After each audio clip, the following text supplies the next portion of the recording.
Okay, Graham, Yes. ready? Yes, I am. Here we go. Graham is reading some of her manuscript. We were doing manuscript readings on Graham's Facebook Live, Gabriela St. Clair, her same name on Facebook, so you can follow her on Facebook too.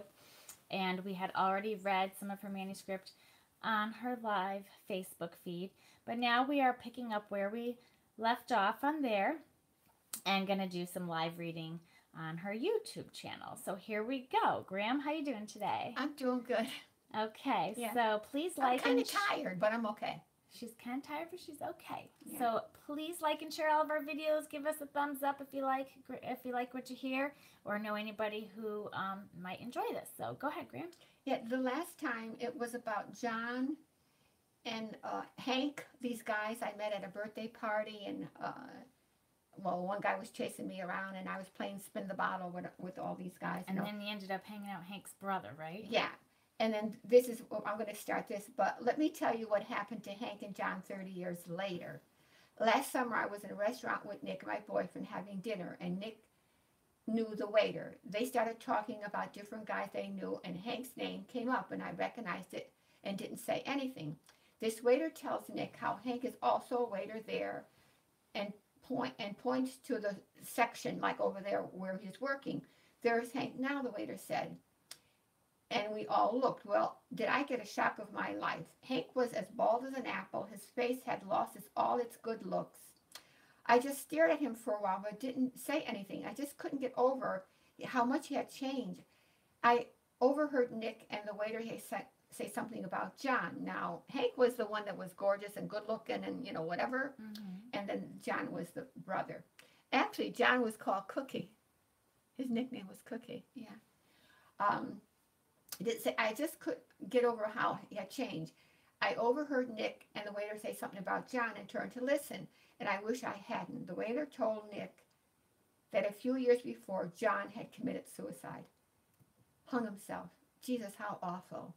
He had been the nice one and smiling all the time, too. Jesus, like, you know, seems he had business and marriage problems. I don't know. I really didn't listen to them anymore. I was feeling sad. And what about Margie? Well, she went dancing for 2 years. We went dancing for 2 years and then kind of drifted apart. She got married later on and moved out of state. I think Washington State she moved to. Became a nurse, I heard, yeah. Never heard from her, even though her parents still lived in the same house. Jesus, Hank, bald as an apple, and John with the pleasant smile, suicide, Jesus. And it's GES-us. I don't know. Boy, I certainly went off in another direction. Let me get back to my getting married. Dom called again that night a few times, and my mother grabbed the phone again and wouldn't let us speak. She told me over and over if I had anything to do with that man, she would send me to a convent in Canada. No kidding. 18 years old and supposed to get married in 5 days, and I'm going to be sent to a convent? You know, I didn't even try to talk to my mother because I knew it was no use. My mother was weird like that. You just didn't discuss anything with my mother. Yeah, that's true. You know what she used to do? I told you how I would just date a guy and out. Oh, wait. I told you how I just date any guy and to go out. I don't know what I'm writing. I'm reading my own writing and I don't know what I'm writing. Okay, hold on.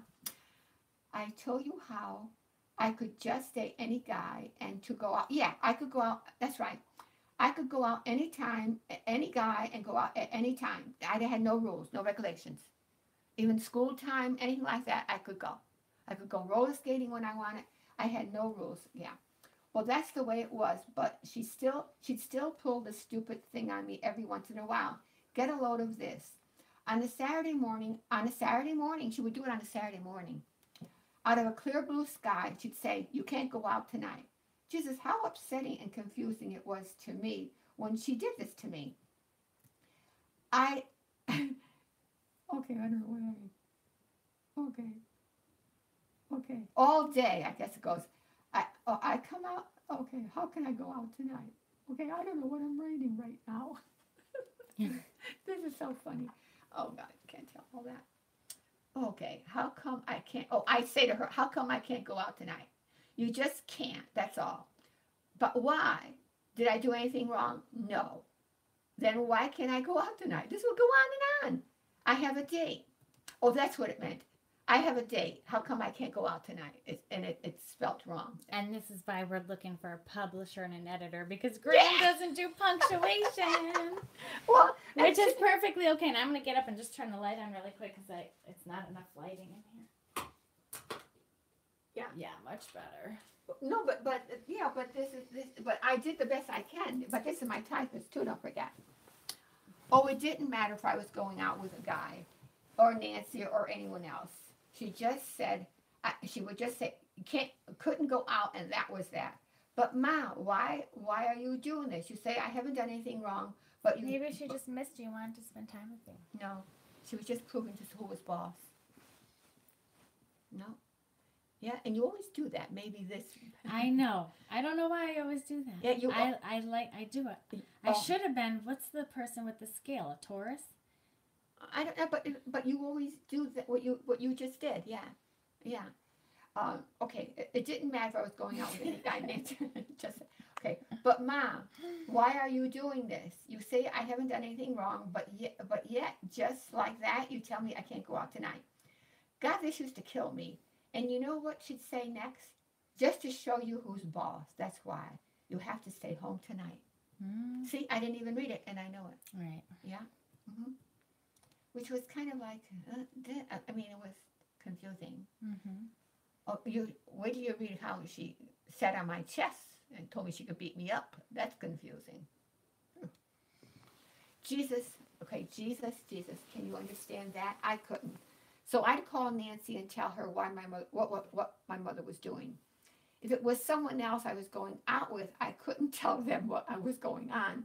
So I'd lie. This is what I used to do. No, I had this date with this guy. He was in the service. It was my first date. He was so nice. And I forget, well, it's all written how I met. Anyway, I was going out. I couldn't tell them what was going on. So I'd lie. Put my hand up around my throat like this and squeeze and say, I have a sore throat. No, this is true. Okay, where the heck am I? Squeeze it and say, I had a sore throat. 20 or so years later, Nancy would go like that. Yeah, I would. I did a couple of times with some guys. Yeah, I can't go out tonight. I have a very bad sore throat. Oh, my God. 20 or so years later, Nancy was at my house one day, and my mother was there. We were reminiscing about our childhood, and Nancy brought it up about what my mother used to do to me about going out, and also about not liking any guys I ever went out with. God, my mother got real all bent out of joint and huffy and denied it all. Yeah, this is so true. We were sitting at the dining room table, and Nancy just started reminiscing. This was like years and years later. I was married. She had kids. And my mother was there. Her mother was there. And Nancy just started talking, you know, how my mother used to just do this. And my mother got up from the table and walked around and go, no, I never did that. I never did that. And Nancy and I are looking at each other and go, yeah, you did. God bless my mother. I got good genes from her. No, but it's true. And my mother got up and out of joint and huffy and denied it all. Nancy and I laughed our heads off at her. Nancy said again, oh yes, that's what you did to her. Yeah, did to her. So there we were. So there was no talking to my mother about getting married in 5 days. I cried at night. I cried all night, and my mother probably thought it was over. It was over, down. But it was over her and her empty mousetrap mind. This is so interesting when I wrote this here, because I see a mousetrap that my thought. I gotta say this. There was we moved in this apartment. We had a lot of mice. I couldn't sleep with I was 8 years old, and I couldn't 7, and I couldn't sleep my feet out of the blankets. I was so afraid of the mice biting me. And it was in the pantry. My father would get up in the morning, and I was always up with my dad. Oh, look here, not at me. At my dad, right? And he'd go in the pantry, and there was this little cage like this, and there was mice in there. And then, because I followed my dad all the time. And then he would go down in the rain barrel. This is in Waterbury, you know. It was a rain barrel, years ago. And he would put them in there, the mice. And drown them? Yeah, because they were running all over our apartment. That's how he caught them on. And, with different ways, too. But that's what when I was writing this. That's what you envisioned it as. Yeah, that little cage, with the mice in there. And me not afraid. I could not sleep with my feet outside the blanket, even though it was cold, because I was afraid of the mice.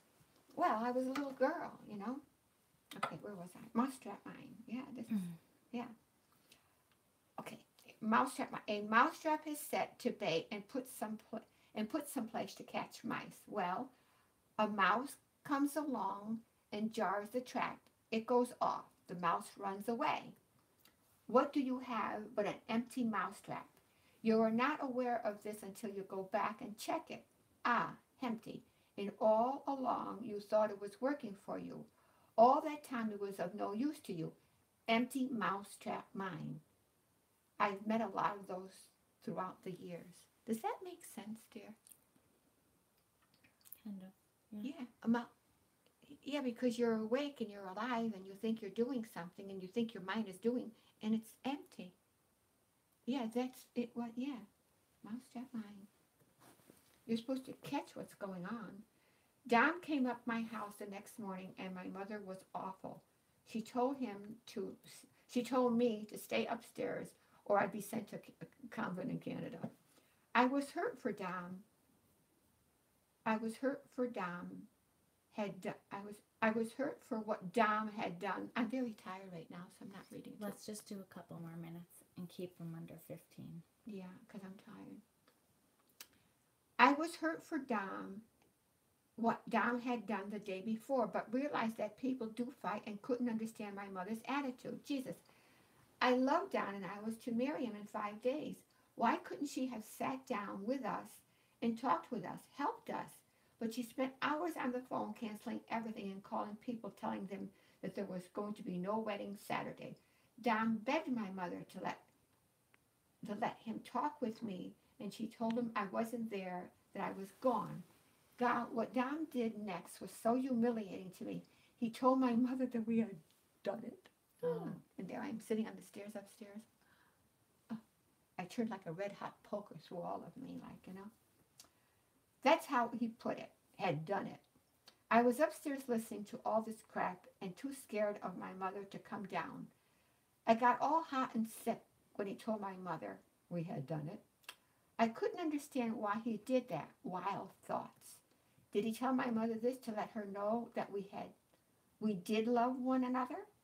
Did he tell her this to let her know that I wasn't a virgin anymore and who else would want me? To force her to let him see me? Well, nothing worked anyway. She said I was gone and she wouldn't tell him where I was gone to. He left and came back a short time later with his mother.